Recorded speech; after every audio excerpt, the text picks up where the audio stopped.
Kesätyö Helsingin kaupungilla on alkanut ja odotan innolla tätä kesää. Työmatkalla tapasin Hannan, opiskelukaverini.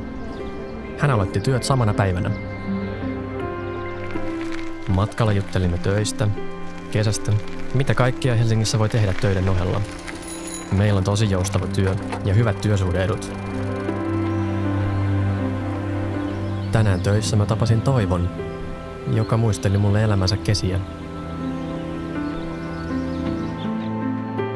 Töissä on parasta, kun huomaamme kuinka arvokasta ja merkityksellistä työtä teemme.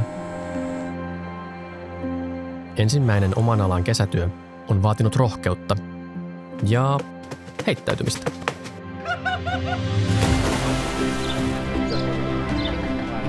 Se on ihan parasta. Varsinkin kun siltä on saanut tehdä hyvien tyyppien ympäröimänä, osana kannustavaa yhteisöä. Vietä elämäsi kesä. Tule meille työkaveriksi.